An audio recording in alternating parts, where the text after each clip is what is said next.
नमस्कार। साहित्य तक के बुक कैफ़े के एक दिन एक किताब में मैं जयप्रकाश पांडे आपका स्वागत करता हूं और आज मैं आधुनिक उपन्यासों में नारी के विविध रूप एक अध्ययन डॉक्टर संजय चोपड़े की इस पुस्तक के साथ उपस्थित हूं। डॉक्टर संजय चोपड़े ने हिंदी साहित्य से स्नातकोत्तर और पीएचडी की उपाधि हासिल की है। एक जाने माने नाटककार के रूप में, नाट्य लेखक के रूप में उनकी अपनी उपस्थिति है।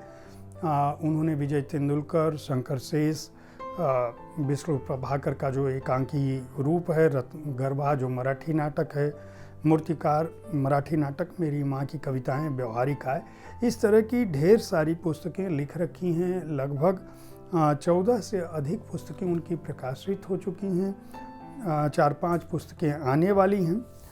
यह पुस्तक हिंदी साहित्य में, खासकर उपन्यासों में, भारतीय नारी का जो रूप है और जितने भी रूप हैं उनका आकलन करता है, उनके बारे में बताता है। नारी का जो इतिहास है हिंदी साहित्य में और किस तरह से हम स्त्री को आदर का स्वरूप देते हैं। हमारे संस्कृत में एक बहुत ही प्रतिष्ठित श्लोक है जिसकी चर्चा कहीं भी जब स्त्री के आदर की बात होती है तो कहा जाता है, यत्र नार्यस्तु पूज्यन्ते रमन्ते तत्र देवता, यत्र तातु न पूज्यन्ते सर्वस्त्रात् फलकीय। अर्थात जहाँ नारी की पूजा होती है, आदर सत्कार होता है, वहाँ देवता निवास करते हैं, और जहाँ उनका आदर नहीं होता वहाँ जो भी कार्य है वह विफल हो जाता है। आखिर स्त्री है क्या, नारी है क्या? संस्कृत में नारी की बात की गई है, वो है क्या? किस युग में नारी क्या थी? ऋग्वेद में क्या था? वैदिक काल में उसकी क्या स्थिति थी? किस तरह से पौराणिक काल में नारी थी? किस तरह से ब्राह्मण ग्रंथों में नारी का जिक्र हुआ? महाभारत काल में नारी की स्थिति क्या थी? जैन और बौद्ध काल में स्त्री को किस रूप में देखा गया? स्मृति काल में नारी का क्या स्वरूप था? स्मृति काल यानी 6ठी शताब्दी की बात हो रही है। मध्य काल में यानी जब मुगलों का आक्रमण हुआ तब नारी की क्या स्थिति थी? सब खास बात यह है कि यह पुस्तक नारी की सामाजिक स्थिति की बात नहीं कर रही है, बल्कि साहित्य के क्षेत्र में स्त्री का जो स्वरूप है उसकी बात करती है। और आधुनिक काल में जब हम आप बात कर रहे हैं तब 18वीं शताब्दी से, जिसको हम आधुनिक काल कहते हैं, उस समय नारी का स्वरूप क्या था, साहित्य में नारी की क्या स्थिति थी। यानी मनुस्मृति से शुरू करके यह पुस्तक आधुनिक समय में, आधुनिक उपन्यासों में या आधुनिक ग्रंथों में स्त्री का जो स्वरूप है उसकी बात करती है।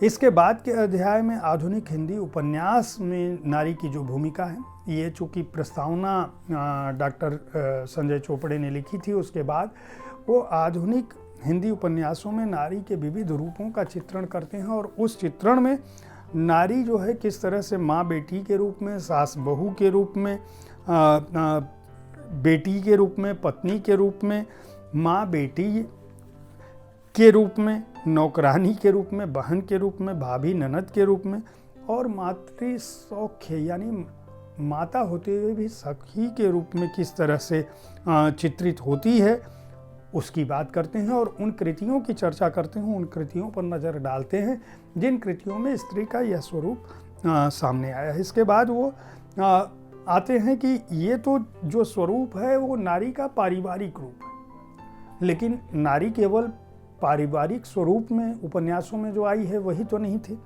तो उसके इस रूप से अलग जो स्वरूप है उसमें उसका वो अगले अध्याय में यानी तीसरे अध्याय में हिंदी उपन्यासों में नारी के विविध रूप में वो आदर्श नारी का जो चरित्र है, नारी के शोषण की जो स्थितियां हैं, कामकाजी नारी के रूप में जो उसकी स्थिति है, नारी जो नृत्यांगना के रूप में जो स्थिति है, या अंधविश्वास के रूप में नारी का जो चित्रण हुआ है, झूठी परंपराओं को मानने वाली नारी और उसके अलावा उसका विद्रोह करने वाली नारी, शिक्षित नारी, विधवा नारी, विद्रोही नारी, विरोधी नारी, भोगवादी नारी, धर्मांतरण को प्रेरणा देने वाली नारी, बेरोजगार नारी, ऊब और घुटन में दबी हुई स्त्री, पश्चाताप से ग्रस्त स्त्री, तलाक पीड़िता नारी, संघर्षशील नारी और इन सबसे इतर जो बहुविध संबंध रखती है,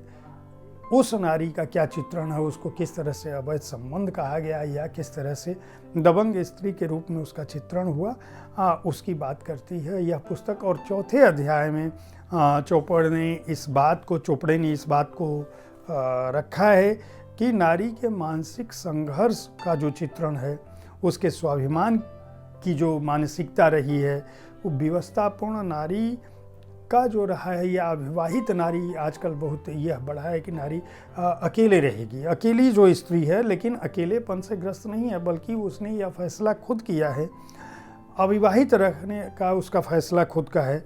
राजनीतिक रूप से वह कितना सक्षम हुई है और साहित्य में उसकी क्या व्याप्ति रही है और जीवन के प्रति उसका दृष्टिकोण किस तरह से स्वाभिमान के रूप में या अपने पैरों पर खड़े होने के रूप में बदला है, और उसको लेकर किस तरह के उपन्यास लिखे गए हैं, उनकी यह बात करती है पुस्तक। जो संदर्भ ग्रंथ हैं उनमें तमाम उपन्यासों का जिक्र है। हर खंड के बाद लेखक ने उन ग्रंथों का जिक्र किया है जिन उपन्यासों या कृतियों के आधार पर उन्होंने अपनी यह प्राप्ति दी है। जो लोग हिंदी साहित्य में स्त्री की स्थिति को समझना चाहते हैं, भारतीय नारी के स्वरूप को समझना चाहते हैं और उनमें किस तरह से उसके विवरण में,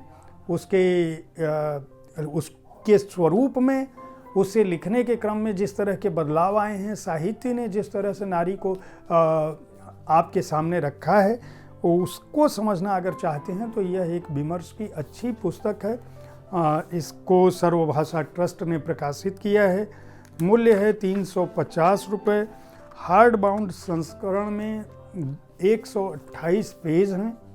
साहित्य में रुचि रखने वाले, हिंदी भाषा में रुचि रखने वाले या नारी आंदोलनों को समर्पित लोग भी इस पुस्तक को खरीद कर पढ़ सकते हैं। उम्मीद है साहित्य तक का यह एपिसोड आपको पसंद आया होगा। इस कार्यक्रम में आप किस तरह की पुस्तकों की चर्चा चाहते हैं, इसके बारे में अपनी राय से हमें ज़रूर अवगत कराएं। हमारी कोशिश होती है कि विविध विधाओं की पुस्तकों के साथ आपके पास हर दिन पहुंचूं, ताकि आपको अपनी पसंद की पुस्तक चुनने में आसानी हो। कल ठीक इसी समय ऐसी ही किसी एक पुस्तक के साथ मैं फिर मिलूंगा। देखते रहें साहित्य तक। धन्यवाद।